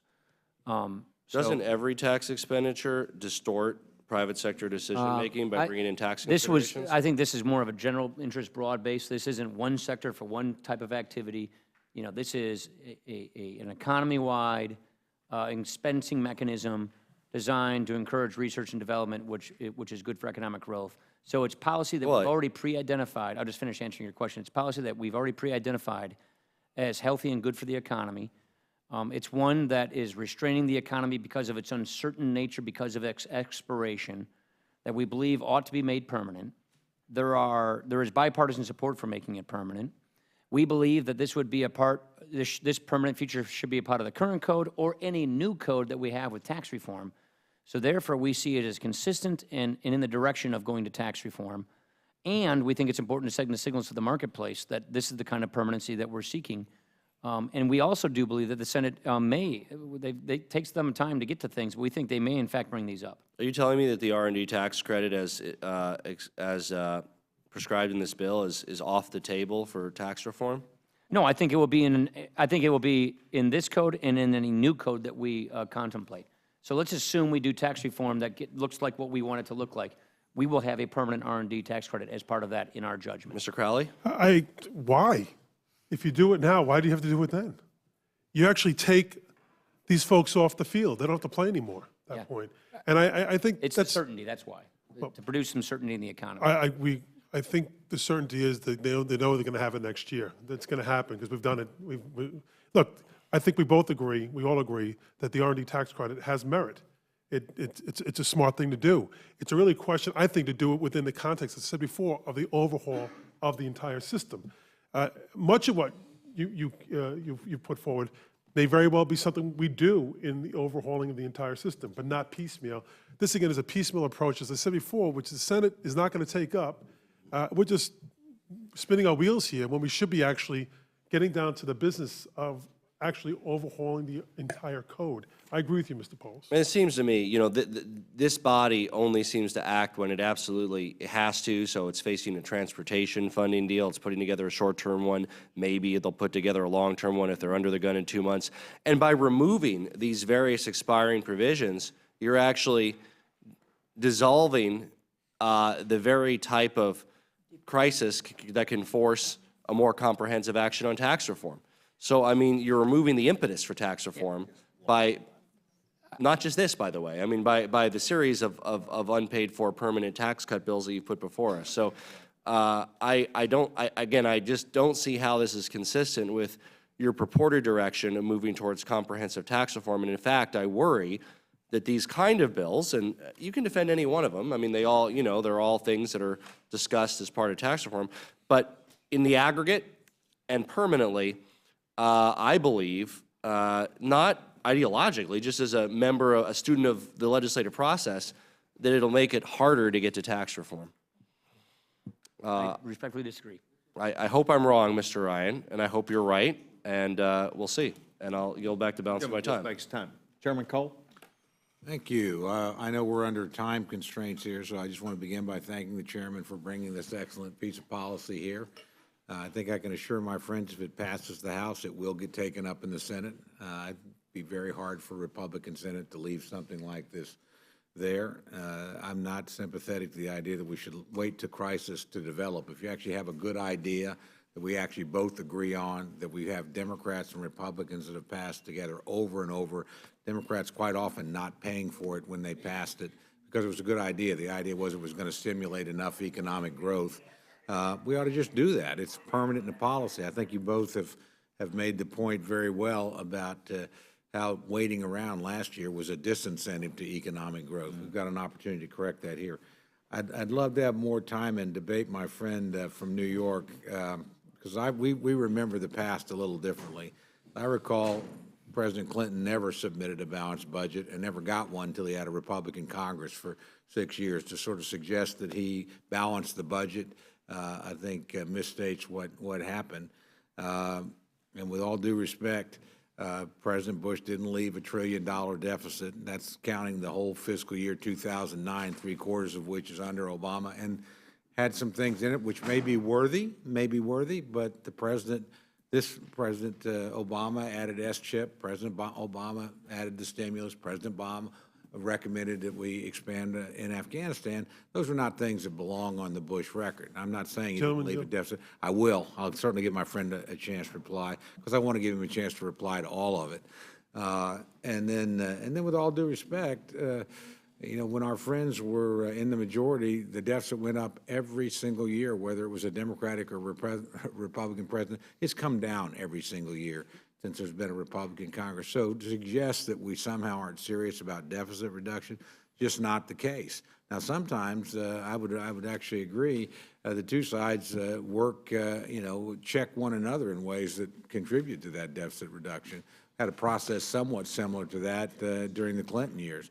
But the reality is, I think we've been pretty serious about deficit reduction. I think that's one of the arguments we're having with the president right now on the Budget Control Act. With all due respect, I want to give my friend. Mr. Cole, I think we both agree that 2 unpaid-for wars occurred during the Bush administration that mightily contribute to the deficit of our country. We also had an expansion of Medicare Part D that added mightily to the deficit of our country. But I believe the adage, when you're explaining, you're losing, so I'll leave it at that. Oh, well, okay, and someday you'll tell me the war that was paid for in American history. That's the way you finance wars rule. I'm not arguing that point. I'm just making the point that it did add to the nation's debt. That's the point I'm making. So it's not the abstract. It actually happened. Well, no, I agree with that. Absolutely does. War always adds to a nation's debt. So it's as if these were somehow different than Vietnam fought when Democrats were there, or First or Second World War or something. That's just putting the war aside. Or the Medicare Part D. American Revolution created an. Putting the war aside, Medicare Part D. Well, which has saved a lot more money than it cost, But again, I didn't start it. You started it. But I enjoy the debate, and I enjoy my friend, and he makes good points as always. I just have a different point of view, and I didn't want to leave that uncorrected. But again, thank my friend for bringing this important legislation. Yield back. Chairman yields back his time. Does any other Republicans seek time? Gentleman from Ohio. Thank you, Mr. Chairman. Chairman Ryan, you said that we passed the R&D tax credit on the 11th of December. I believe the president didn't sign it until the 19th of December. Is that right? So, that's another week, by the way, of no certainty. So apparently there are fears that this is a nefarious plot to one at a time pass popular things. Do you think we can maybe reduce the corporate rate to 25% permanently without, is that our next plan, or I don't think it is. I'd love that, but no, it's not. You're gonna do comprehensive That's part tax of reform. Yeah. These are features that we've had in the code, that we're gonna have in the code, that we're not getting the maximum benefit for because of the fact that they expire all the time.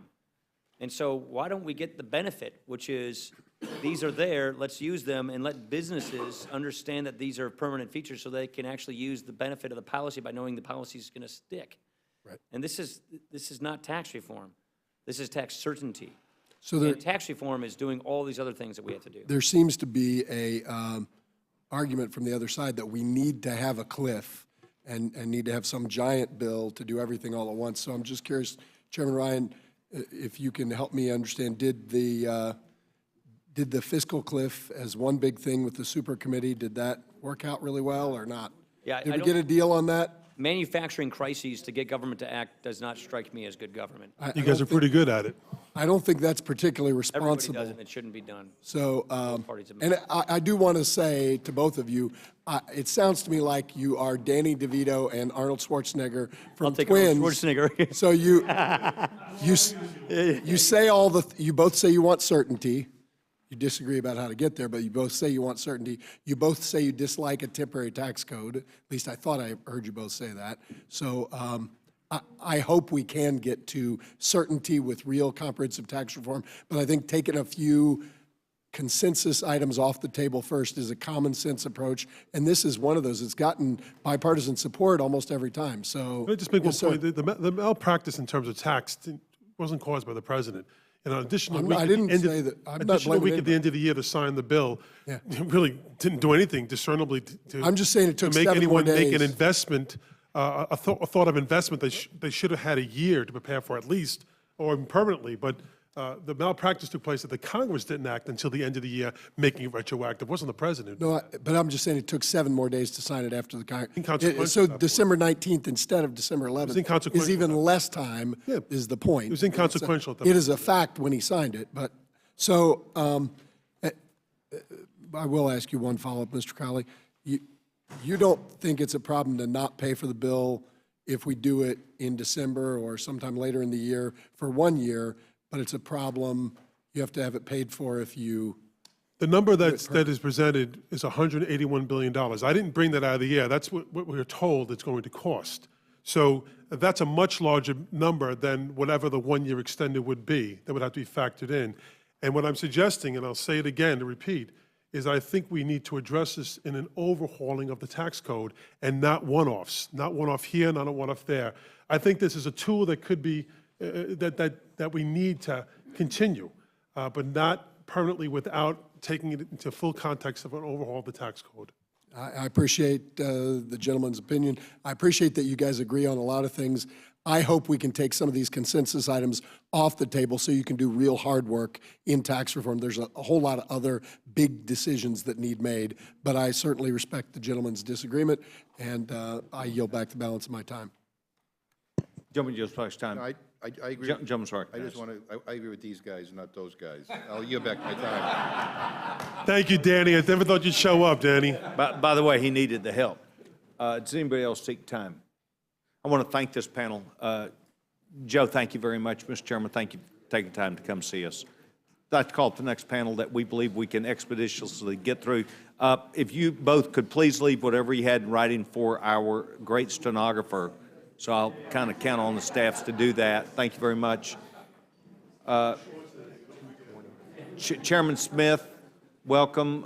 Mrs. Johnson, welcome back. Second time in 2 days. Without objection, anything you have in writing will be entered the record. I know we're pushing the time element. You get that, so do I. Mr. Smith, you're recognized. Thank you, Mr. Chairman. I'll be very, very brief. I appreciate your making my formal statement a part of the record.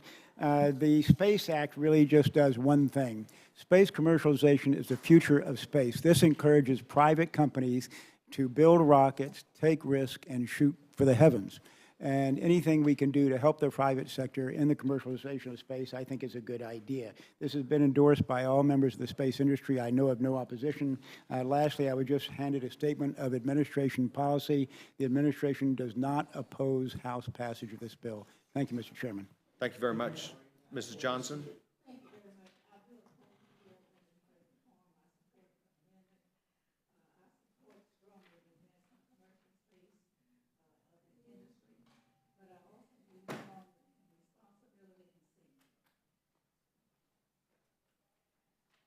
Thank you very much. Questions from the committee? Questions from the committee? Gentleman, George is recognized.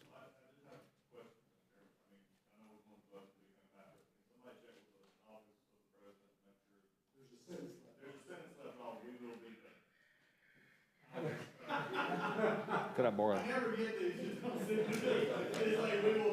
Says no, we won't oppose, it says.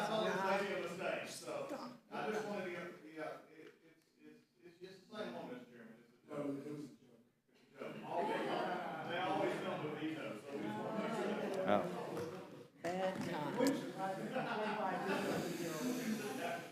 Gentleman yields back his time. Gentlewoman, Mrs. Johnson. Without objection, both of your statements will be included in the record. Thank you very much. Appreciate it, and thank you very much.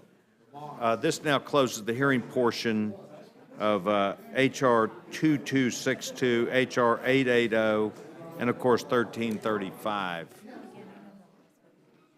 So what we're going to do is we're going to go down and vote in the beginning of the last, at the end of the last vote, we'll come back up, we'll knock this thing out and finish our work for the day.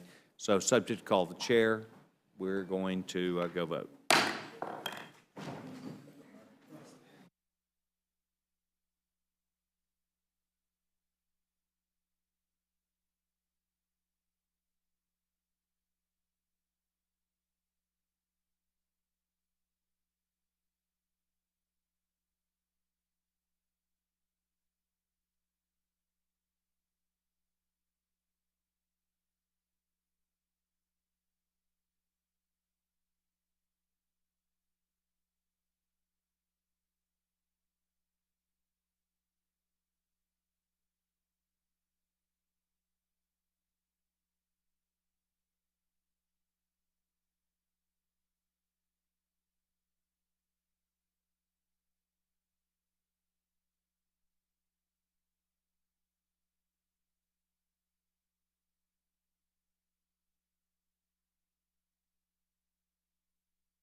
The Rules Committee will come to order. I recognize the gentleman from Oklahoma for a motion.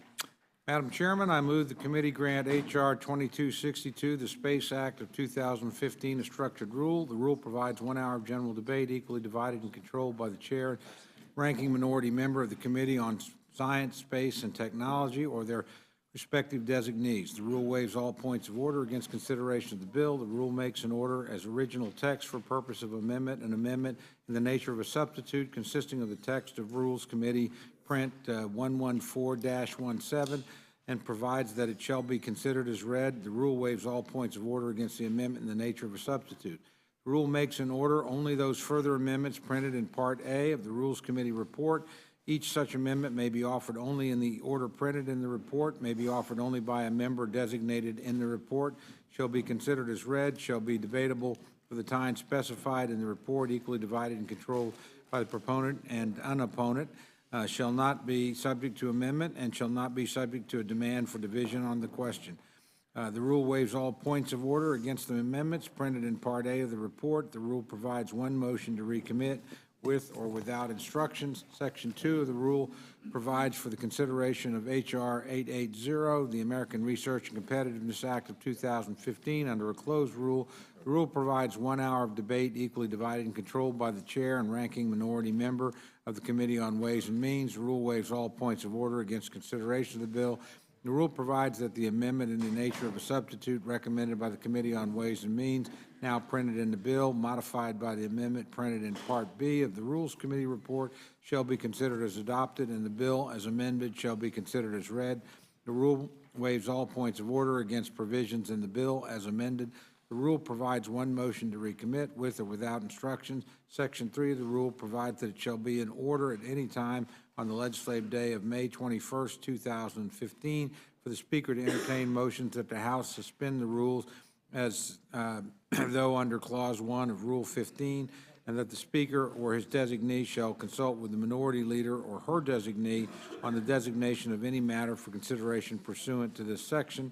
Section 4 of the rule provides that the Committee on Appropriations may at any time before 5 p.m. on Wednesday, May 27, 2015, file privileged reports to accompany measures making appropriations for the fiscal year ending September 30th, 2016.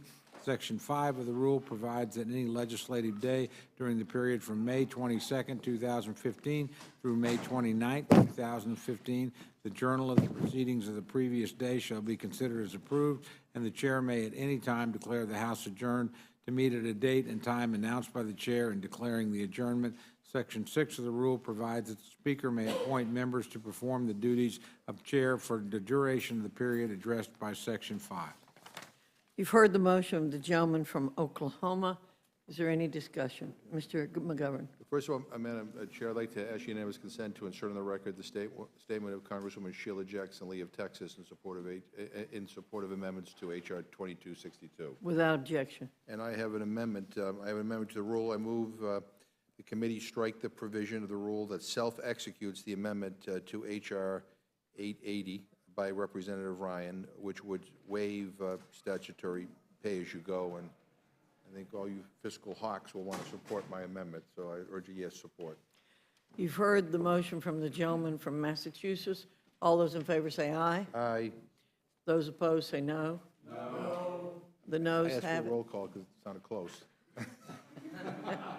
Clerk will call the roll. Mr. Cole? No. Mr. Cole? No. Mr. Woodall? No. Mr. Woodall? No. Mr. Burgess?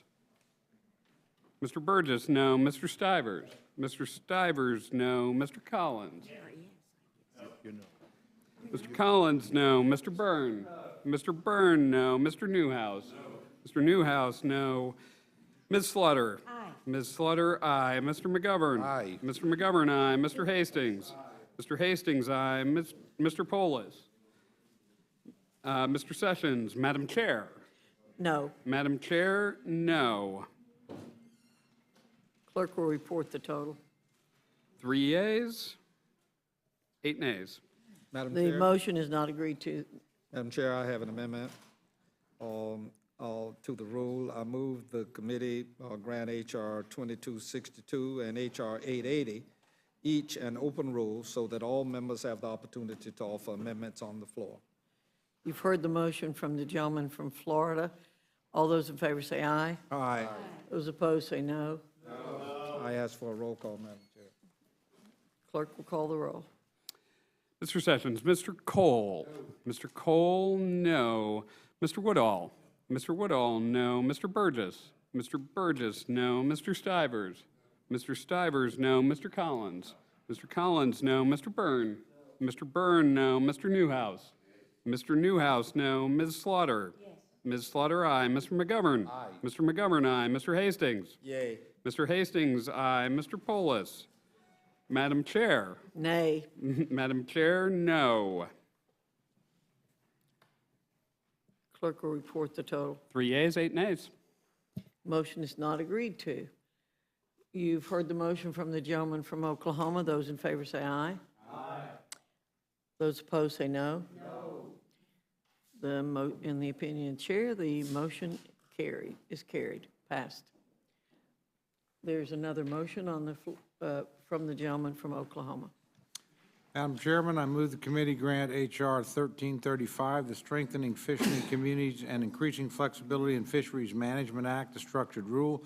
The rule provides 1 hour of general debate, equally divided and controlled by the chair and ranking minority member of the Committee on Natural Resources. The rule waives all points of order against consideration of the bill. The rule makes an order as original text for purposes of an amendment in the nature of a substitute consisting of the text of Rules Committee Print 114-16 and provides that it shall be considered as read. The rule waives all points of order against that amendment in the nature of a substitute.